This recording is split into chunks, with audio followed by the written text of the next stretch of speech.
ketemu lagi dengan The Hartono Trip ya. Jadi udah lama juga ini nggak bikin konten. Jadi kemarin kebetulan lihat di TikTok ya, ada orang yang bikin video. Katanya di Tangerang di Banten ini ya, ada satu wihara yang konon katanya ini wihara tertua lah di Banten. Berdiri sejak 1700-an ya. Jadi bahkan sebelum Gunung Krakatau meletus tuh. Ya, jadi kalau dihitung-hitung udah hampir 250 tahun. Ya, posisinya ada di pantai Tanjung Kait ya. Jadi wiharanya ini katanya kalau lihat dari map juga deket banget ke bibir pantai.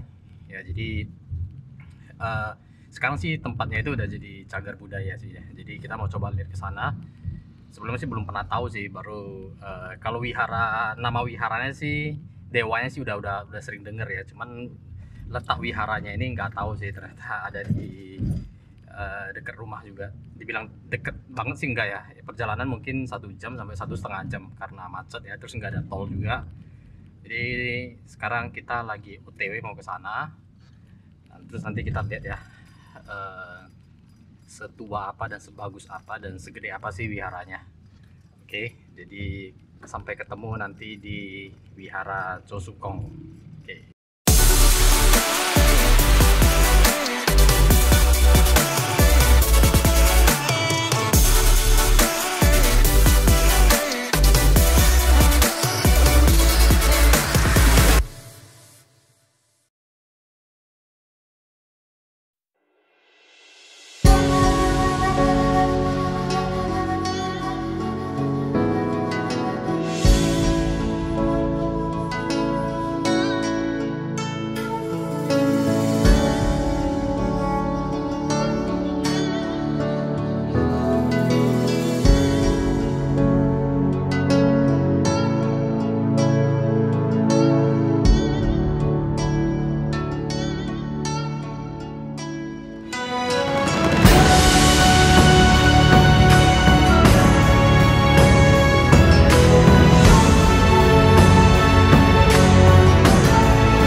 Oke, jadi Dewa Choesukong ini dulunya ini adalah seorang pendeta ya di zaman dinasti apa gitu deh ya. Jadi karena dia berhasil nyembuhin permaisuri ratu ya, entah permaisuri entah ratu deh, yang waktu itu kena kanker, jadi akhirnya kena sembuh. Jadi akhirnya dia itu dari sang ratunya itu diriin ini deh, bikin patung buat disembah ya, sambil nginget jasa-jasa dari Choesukong ya. Jadi ketika dia meninggal, banyak warga dulu yang nyembah.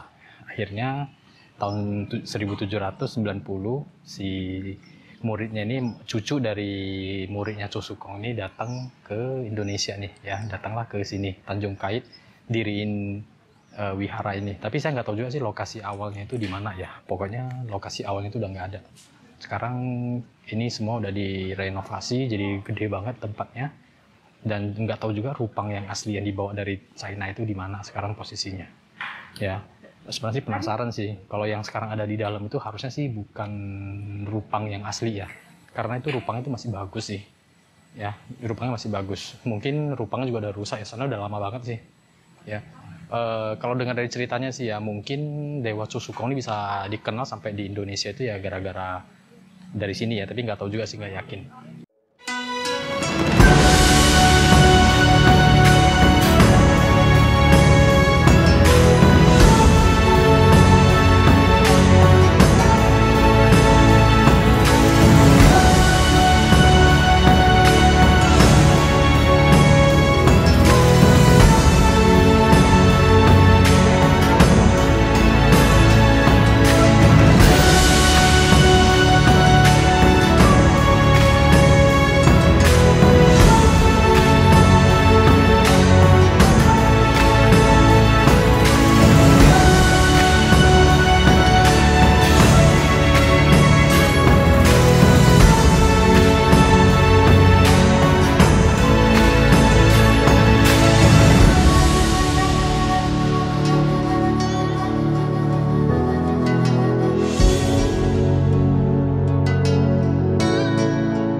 Sampai ke atas kayangan berlapis 5. Berniaga bakal dapat untung besar, rezeki banyak, orang malas, kerjaan mulus, bahaya tidak terluput, wijin selalu ada. Ini bagus kok ya. Biasanya kalau ini apa Chamsi gitu ya. Di sini ini kan kata-katanya di bagian atas itu kayak nggak jelas gitu ya. Kenapa harus ada kayak gitu sih kok? Emang Kayak dia kayak ada pantun apa gitu kan kalau di atas itu kan. Nah itu kenapa harus kayak gitu kok? karena itu kan ini syair dari Oh syair itu ya. Oh. jadi kita karakter kita gimana. Jadi kalau tadi yang nanyain masalah bisnis apa segala macam ini oke ya nih ya. Jadi habis Chamsi dapat nomor 23 ya. Dapat nomor 23, katanya sih nomor 23 itu bagus, tapi ya kita lihat nanti lah ya. Ini antara percaya nggak percaya sih sebenarnya. Ya. Tapi kalau saya sih lumayan percaya sih. Soalnya apa yang ditanyain ya sama persis nih gitu loh. Jadi kalau kita nanyain masalah bisnis ya dia nanti keluarnya bukan hal-hal yang lain. Ya, jadi ya semoga ini bagus ya. Oke. Jadi katanya sumur ini ya sudah ada dari pas wihara ini didiriin 230 tahun yang lalu ya. Jadi sumur ini katanya sih nggak pernah kering dari zaman dulu. Ya, jadi dulu banyak banget orang yang ngambil airnya di sumur ini buat macam-macam ya. Ada yang buat pengobatan, ya tergantung kepercayaannya aja sih. Tapi saya mau nyoba sih ya kalau yang kayak gituan. Jadi ini sekarang saya udah ada plastik, udah ada karet. Tapi sebelum ngambil airnya, sembahyang dulu. Ya, sembahyang dulu. Oke. Nih, jadi di sini namanya Ching Lung Sen, dewa naga air ya, dewa rezeki. Jadi menurut kepercayaannya sih ini tempat dewa naga ya, yang ada di sumurnya.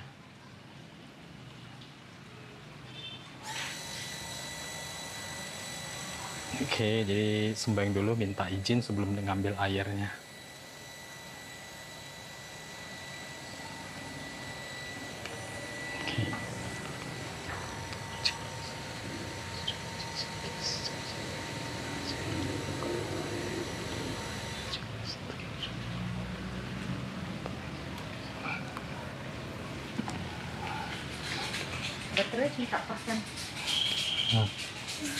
Oke, jadi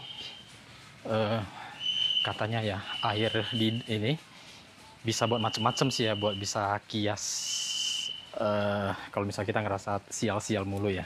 Kebayang nggak 230 tahun loh. dan airnya ini jernih terus. Makanya zaman dulu itu sumur di sini jadi mata air lah buat penduduk di sini. Pada waktu itu ya, tahun 1883 kan pernah terjadi gempa ya, yang Krakatau. Jadi tsunami hantam daerah sini nih. Salah satu tempat yang nggak kena efek tsunami itu hanya di wihara ini. Makanya dulu umat-umat warga-warga di sekitar sini semua pada inilah, maksudnya ngumpulnya di sini, tinggalnya sementara di sini. Jadi ini dari tahun 1700-an, 1790 ya, udah didiriin. Tapi zaman dulu itu ya nggak segede ini. Tempatnya sih menurut ceritanya sih hanya ada bentuk gubuk pakai bambu. Cuma tempatnya udah nggak ada sih, ya mereka udah renov. Jadi kurang lebih sekarang di sini luasnya 9 hektar. Padahal dulu cuma kayak gubuk kecil aja ya. Jadi ini Choe-Sukong ini wiharanya dulu dibawa sama cucu dari muridnya Choe-Sukong. Ya, jadi mereka bawa patungnya, diriin wihara, lokasi di sini. Langsung dibawa dari China. Ya, oke, saya udah dapat airnya. Sekarang kita mau keliling lihat-lihat dulu. Oke, sip. Throw.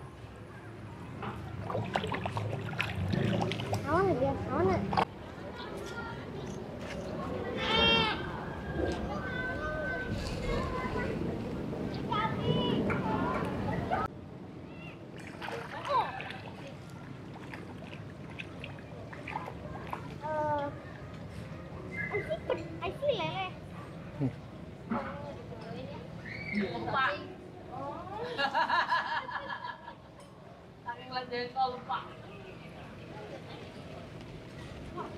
Kalau makan keju, nggak bau lagi. Nggak bau.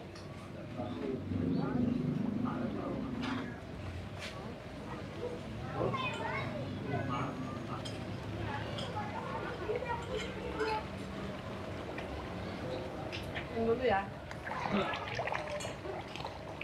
Makan doang. Tadi makannya ini. Oke, jadi kita udah selesai ya di sini. Parkirannya di sini 5.000 sih ya untuk mobil, kalau motor nggak tahu. Terus di tempat parkiran tadi banyak banget ibu-ibu ya, kirain pada piknik depan atau gimana, ternyata pada minta-minta duit juga sih Pak. Jadi pas kalau kita udah naik ke mobil mau jalan biasanya suka dimintain duit gitu ya. Pemandangan jadi nggak bagus sih. Tapi di sini karena bukan hanya benar-benar apa namanya wihara ya, jadi dia adalah apa namanya jadi cagar budaya. Jadi banyak juga orang-orang yang masuk ke dalam buat sekedar foto, walaupun yang bukan datang buat sembahyang ya. Jadi kalau teman-teman suka banget ya lihat tempat-tempat yang historical gitu ya, bolehlah ngajak keluarga ke sini. Soalnya di depan itu ada kolam gede banget ya, bisa buat ngasih makan ikan ya. Di depan sana juga ini sih jual ini makanan ikannya, sebungkusnya 2.000. Terus ada satu tempat ya yang lumayan terkenal sih, namanya Warung Cienah, rumah makan Cienah ya, itu terkenal sih ya. Banyak banget di YouTube ataupun di TikTok banyak ngebahas, katanya sih mereka yang dari luar Tangerang juga datang ke sana. Kalau ada yang goes-goes suka singgah ke sana makan. Cuman memang agak pricey sih harganya ya. Bakwan udangnya itu terkenal, tadi kita nyobain sih, gede banget. Tadinya kita nggak tahu sih, nggak kebayang lah maksudnya gimana. Soalnya menunya itu kayaknya nggak ada gambarnya kali ya, nggak ada gambar, jadi kita nggak tahu. Ya udah iseng-iseng pesen 2 karena lihat harganya, bakwan udang kok bisa harga 17.000 ya. Jadi coba tadi kita mesen, ternyata datangnya gede banget, worth it sih ya. Jadi kalau teman-teman datang, kalau yang udah makan siang ya, bolehlah duduk di sana nyantai nyobain bakwan udangnya, terkenal banget ya. Oke, jadi segitu dulu ya. Tadi di dalam itu nggak bisa terlalu nge-record ya, terlalu banyak, karena pertama itu tempat ibadah ya, terus banyak juga tadi orang yang sembahyang. Jadi nggak enak aja kalau lagi ya ada orang yang sembahyang di video-videoin gitu. Tapi ya intinya yang mau saya nunjukin itu udah kesampaian lah ya. Jadi oke, nanti kita coba ini lagi ya, explore tempat yang lain lagi. Ini tadinya saya kepikiran kesini karena ngebaca dari berbagai sumber ya. Katanya si Choe-Sukong ini kan awalnya dibawa sama muridnya tuh ya, masuk ke tempat di sini di Tanjung Kait ya, dengan membawa rupangnya ya. Jadi pikiran saya sih nggak tahu ya, mungkin awal mula Choe-Sukongnya bisa masuk sampai ke Indonesia ya jalurnya dari sini ya. Soalnya yang bawa itu memang menurut cerita sih memang masih muridnya, ya masih keturunan dari muridnya yang berasal dari China langsung ya. Jadi ini kalau misalnya benar ya, jadi ini mirip-mirip sama apa namanya yang dulu pas di Medan, bukan di Medan sih ya, pas waktu itu trip ke Medan saya pernah ke satu tempat ya, kelenteng kecil yang udah agak terbengkalai di Seirampa. Itu juga sama sih ya, tapi itu jauh lebih tua, itu udah kurang lebih 300 sampai 400 tahun yang lalu. Itu asal muasal mereka bawa dewa ini yang hitam sama yang putih ya, Tuali Yapek. Itu mereka itu asal mulanya tuh bawa ke sana ya. Jadi ceritanya ada satu orang kakek yang bawa masuk dewanya ke Indonesia ya, lewat jalur laut waktu itu. Jadi rupangnya itu dimasukin ke dalam apa keranjang kecil gitu. Sampai sekarang di sana juga keranjang masih ada ya. Saya waktu itu sempat ini sih sempat video tapi belum sempat dijadiin video. Nanti deh ya kalau ada waktu saya ngedit deh videonya ya, post di YouTube. Ya udah segitu dulu ya. Oke, sampai ketemu di video berikutnya. Dah.